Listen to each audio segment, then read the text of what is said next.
Summer vacation sa isla ng Siquijor? Tara, pag-usapan natin yan. Maayong adlaw, this is J Perpetual Kid at tara, let's explore Siquijor! So, ano nga bang meron sa isla at dinadayo ito ng mga local and foreign tourists? First, the presence of beautiful white sand beaches all over the island. Matter of fact, pagdating mo pa lang sa Port of Siquijor, tanaw na ang nakakaakit na ganda ng public beach. Kung wala ka nga lang dalang mga maleta at bags, malamang di mo napigilang mag-swimming agad-agad.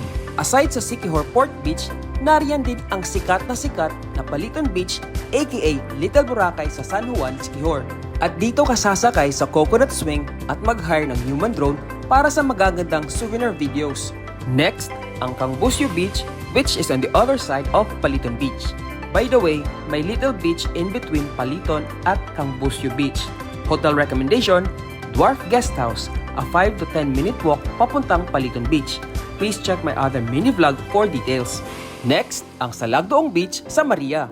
Note, swimming, cliff jumping, and other water activities are still prohibited due to rehabilitation project sa area. Although malapit na rin itong buksan, waiting na lang tayo sa announcement from the governor.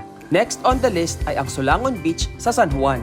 This is on the tourist area where many resorts, hotels, bars, and restaurants are located.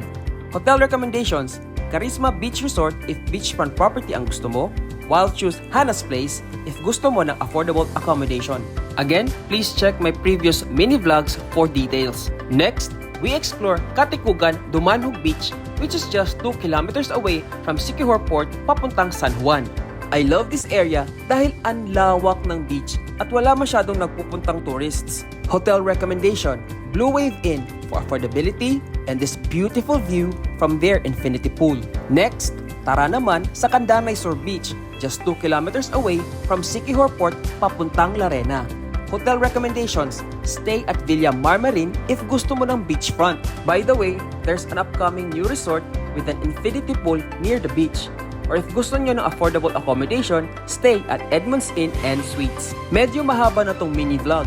That's why I'll create another post for other tourist spots in the island of Siquijor. Again, this has been J Perpetual Kid and we explored the many beaches in the island of Siquijor.